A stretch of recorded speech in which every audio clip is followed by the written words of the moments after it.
ஹாலிவுட்ல வருஷத்துக்கு பல ஆக்ஷன் படங்கள் வந்திருக்கு. ஸோ அதே மாதிரி இந்த வருஷமும் ஒரு ஆக்ஷன் படம் வந்திருக்கு. அந்த படத்தை பத்தி தான் நம்ம பார்க்க போறோம். இதுல என்ன ஒரு வித்தியாசம்னா, இதுக்கு முன்னாடி வந்த ஆக்ஷன் படங்கள் நிறைய வந்து நம்மள சோதிச்சிருக்கு. ஆனா இந்த படம் நல்லாவே இருந்தது. ரொம்ப இன்ட்ரெஸ்டிங்கா போச்சு. அந்த படத்தோட பேர் தான் தி பீ கீப்பர். ஜாக்சன் ஸ்டேத்தம் தான் இதுல ஹீரோவா பண்ணிருப்பாரு. ஹாலிவுட்ல இதுக்கு முன்னாடி ரிலீஸ் ஆன ஆக்ஷன் படங்களோட சேம் டெம்ப்ளேட் தான் இதுலயும் ஃபாலோ பண்ணிருக்காங்க. இது எந்த படத்தோட மேக்ஸிமம் மேட்ச் ஆகும்னு பாத்தீங்கன்னா உங்களுக்கு ஜான் விக்கோட மேக்ஸிமம் மேட்ச் ஆகும். ஸோ இந்த படத்தோட கதையை நான் சொல்றேன், நீங்க அதை மேட்ச் பண்ணுங்க.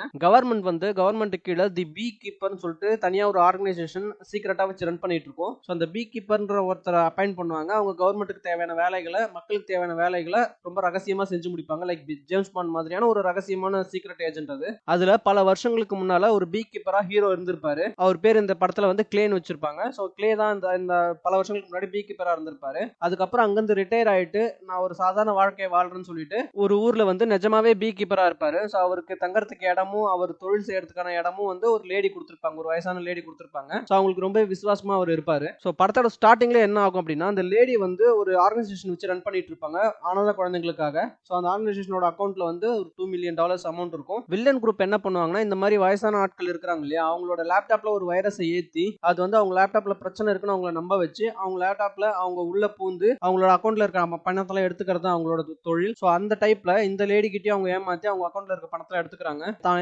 ஏமாத்தப்பட்டிருக்குன்றது அந்த லேடி உணரும் போது ரொம்பவே வெக்ஸ் ஆயிடுவாங்க. ஸோ அதுக்கப்புறம் அவங்க சூசைட் பண்ணிட்டு இறந்துருவாங்க. இது ஹீரோவை ரொம்பவே ட்ரிகர் பண்ணிடும். ஸோ இவங்களை கொன்னவங்களை கண்டிப்பா நான் பழி வாங்கியே ஆகணும் அப்படின்னு சொல்லிட்டு, ஏன்னா என் மேல ரொம்பவே பாசம் வச்சு என்ன ரொம்ப அக்கறையா பார்த்துக்கிட்ட இந்த உலகத்துல இருக்க ஒரே ஆள் அவங்க தான், அவங்க இறந்துட்டாங்கன்றது என்னால் தாங்கிக்க முடியல, அவங்களுக்கு நான் பழிக்கு பழி வாங்குவேன்னு சொல்லி அதுக்கப்புறம் ஹீரோ வந்து வில்லன்ஸை தேடி போறாரு. ஸோ ஒவ்வொரு இடத்துல போயிட்டு வில்லன்களோட ஆஃபீஸ், வில்லன்களோட ஆளுகளை ஒவ்வொருத்தரையும் கொலை பண்ணிக்கிட்டே போறாரு. கடைசியில் வில்லனை கொன்னாரா இல்லையா அப்படிங்கறத இந்த படத்தோட கதை. இந்த படத்தை ஏன் நான் ஜான் விக்கோட ஒப்பிட்டேன் அப்படின்னா, ஜான் விக்ல வந்து ஒரு நாயை கொலை பண்ணிட்டாங்கன்னு சொல்லிட்டு ஜான் விக் வந்து வில்லனை கொலை பண்ணிட்டு போவாரு. அந்த வில்லன் பாத்தீங்கன்னா ஒரு மிடில் ஏஜ்ல இல்ல, ஸ்மால் ஏஜ் பையன், ஒரு 20-22 ஏஜ் பையன் தான் அதை பண்ணிருப்பான். அவனுக்கு நம்ம யாரை தொட்டிருக்கோம் அப்படிங்கிற ஒரு சிந்தனையுமே இருக்காது, ஒரு ஐடியாவுமே இருக்காது. இந்த படத்துலயும் அந்த லேடியை கொல்லது வந்து வேற ஆட்கள் தான், அவங்க சூசைட் தான் பண்ணிக்கிறாங்க. அது காரணமானது அந்த வில்லனோட ஒரு கம்பெனி தான். ஸோ அதனால அந்த வில்லனும் வந்து ஆனா இந்த படத்துலயும் 22 ஏஜ்ல தான் இருப்பாப்ல. ஸோ இவருக்குமே அவன் ஒரு சாதாரண ஆள் தானே, அவனை கொல்றது என்ன இவ்வளவு பெரிய விஷயமா அப்படிங்கிற மாதிரி தான் இருக்கும். ஏன்னா ஹீரோட பாஸ்ட் பத்தி இந்த வில்லனுக்குமே பெருசா ஒன்றும் தெரியாது. ஆனா இந்த வில்லன்ஸோட அப்பா இருக்காங்களே, அவங்களுக்கு இந்த வில்லனை பத்தி நல்லாவே தெரியும். லைக் ஜான் விக்லயும் சரி, ஜான் யாரு அப்படிங்கறத அந்த வில்லனோட அப்பாக்கு நல்லா தெரியும். இந்த பீ கீப்பர்லயும் பீ கீப்பர் யாருங்கிறது வில்லனோட அப்பாக்கு ரொம்பவே நல்லா தெரியும். ஆக்சுவலா அவர் அப்பா கிடையாது, கார்டியன் மாதிரி இருப்பாங்க. ஏன்னா அவங்க அம்மா வந்து ஒரு பெரிய பொசிஷன்ல இருப்பாங்க இந்த படத்துல.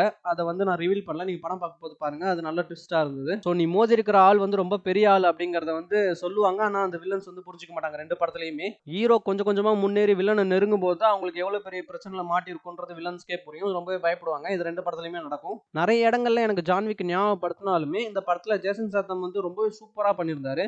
ஆக்ஷன் சீக்வன்ஸ்லாம் பின்னி படம் எடுத்திருந்தாங்க. ஆக்ஷன் சீக்வன்ஸ் உங்களுக்கு ரொம்ப பிடிக்கும் அப்படின்னா இந்த படத்தை நீங்க கண்டிப்பா பார்க்கலாம். ஏன்னா ஃபுல் அண்ட் ஃபுல் ஆக்ஷன் தான் இருந்தது. ரொம்பவே நல்லா இருந்தது, இன்ட்ரெஸ்டிங்கா போச்சு, எந்த இடத்துலயும் போர் அடிக்கல. படத்தோட டோனே வந்து ரொம்பவே சூப்பரா போச்சு. ஒரு மாதிரி கலர்ஃபுல்லாலாம் இல்லாம ஒரு மாதிரி மிட் டோன்ல கொண்டு போனாங்க. அந்த படத்தோட கலரிங்கும் ரொம்பவே நல்லா இருந்தது. ஹீரோ வந்து ரொம்பவே அக்ரெசிவா இருக்கிற சீன்ஸ்லாம் வந்து ரொம்ப சூப்பரா இருந்தது. அவர் ஃபைட் பண்ற சீன்ஸா இருக்கட்டும், ஒரு வில்லனை வந்து காரோட அப்படியே பாலத்துல இருந்து தண்ணிக்குள்ள தள்ளுவாரு, அந்த சீன்லாம் வந்து ரொம்பவே சூப்பரா பண்ணியிருந்தாங்க. நல்லா இருந்தது பாக்குறதுக்கே. நல்ல விஷயங்கள் இருக்கும் போதும் சில நம்ப முடியாத விஷயங்கள் இருக்கும். ஆக்ஷன் படங்கள்னாலே உங்களுக்கு லாஜிக் பெருசா பார்க்க கூடாதுன்னு சொல்லுவாங்க. ஆனா இதுல வந்து ரொம்பவே லாஜிக் மீறி இருப்பாங்க. ஜான் விக்ல வந்து ரெண்டு பேருமே கேங்ஸ்டர். ஜானும் வந்து ஒரு கேங்ஸ்டரா இருந்த ஒரு ப்ரீவியஸ் லைஃப்ல, அந்த வில்லனோட அப்பாவும் ஒரு இப்போ கரண்ட்ல கேங்ஸ்டர் இருக்கும். ஸோ கேங்ஸ்டருக்குள்ள ஒரு சண்டை நடக்கும். அது ஓரளவுக்கு நம்புற மாதிரி இருக்கும். ஆனா இந்த படத்துல வந்து ஹீரோ வந்து எதிர்கொள்ற ஒரு வில்லன் வந்து ரொம்பவே ஹையர் பொசிஷன்ல இருக்கிறவர், அவர் நெருங்கவே முடியாது அப்படிங்கிற ஒரு பொசிஷன்ல இருக்கிறவர். அப்படின்னா நீங்க யாருன்னு கற்பனை பண்ணிக்கோங்க. அந்த இடத்துல இருக்கிற ஒருத்தர் வந்து ஹீரோ வந்து அசால்ட்டா போயிட்டு ஒரு ஆளா போய் கொலை பண்றதுங்கிறதெல்லாம் வந்து கண்டிப்பா நம்பவே முடியாது. அவ்வளோ அவ்வளோ இதுவா இருந்தது அந்த விஷயம் மட்டும் ரொம்பவே லாஜிக் இல்லாம இருந்தது. சுத்தமா லாஜிக்கே இல்லை அந்த இடத்துல. ஆனா அந்த ஃபைட் சீன்ஸ்லாம் நல்லா எடுத்திருந்தாங்க. ஆனா இதை எப்படி ஒரு ஹீரோவால பண்ண முடியும், ஒரு சிங்கிள் ஹேண்டடா இவர் எப்படி அதை பண்றாரு அப்படிங்கிற ஒரு ஆச்சரியம் இருந்துகிட்டே தான் இருந்தது. அதெல்லாம் தவிர்த்து பாத்தீங்க அப்படின்னா இது ஒரு நல்ல என்டர்டைன்மெண்ட் மூவி தான். தமிழ்ல கிடையாது, ஒன்லி இங்கிலீஷ்ல மட்டும் தான் இருக்கு. ஸோ பார்க்கணும் விருப்பப்படுறவங்க பாருங்க. எனக்கு ஆக்ஷன் ஃபிலிம்ஸ் ரொம்ப பிடிக்கும், ஜேசன் சாத்தமோட எல்லா ஆக்ஷனும் நான் பார்த்திருக்கேன் அப்படின்னா கண்டிப்பா இதை நீங்க ட்ரை பண்ணுங்க. இது உங்களுக்கு கண்டிப்பா நல்லா இருக்கும். உங்களுக்கு பிடிக்கிறதுக்கான நிறைய வாய்ப்புகள் இருக்கு. செக் பண்ணி பாருங்க கைஸ். தேங்க்யூ.